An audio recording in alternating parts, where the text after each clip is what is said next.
आज आम प्रस्तुत करवा कखारु फूलर बरा। मुझे गोटे कखारु फूल नहीं देखिपे तार चारिपट ये जो पत्र लगी से गुड़ाक आम भल भाव बाहर करने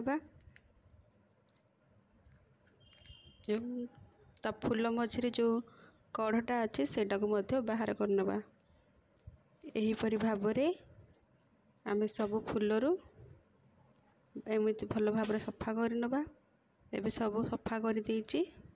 चलतु भल भाव धोइबा। धोईकी आम ताको चुन चुन करी काटिबा। कखारु फूल को भल भाव धोईकी काटी नहीं। एठी आम हलदी गुंड देवा छोट चामच रे 2 चामच।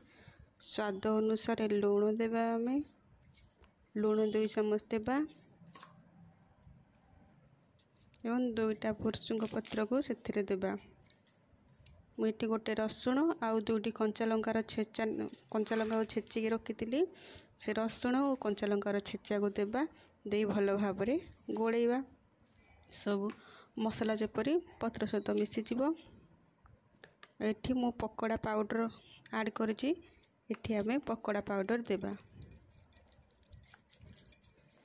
आस्ते आस्ते करी पकेबा जेपरी जेतिकी आमर आवश्यक से अनुसार। जदि बहलिया हो जाए से अल्प अल्प पानी ऐड करवा। किंतु एठी कौन पानी देनी कखारु फूल सहित पकोड़ा पाउडर मिसी गले। एबे हमर मैरिनेशन हो जाइए। एबे चलतु आम एबे रोषे आरंभ करवा। गैस प्रथम गैस ऑन करवा। से गोटे कढ़ी तावा देवा। तावा रे तेल देवा। तेल गरम हो सारा पर आम बरा सेप्र करी गोटे गोटे तावा रे देवा। गोटे पटे सीझी आसला परे आउ गोटे भल भाव उल्टेवा एवं ताको कढ़ी रु बाहर करनेबा। एहीपरि भाव पुणी आम द्वितीय प्रणाली आरंभ करवा। द्वितीय प्रणाली मध्य आम एमती गोटे गोटे करी पकेइबा। भल भाव गोटे पट सीझी आसला परे आम आर पट को गोटे गोटे करके ओलटाइबा।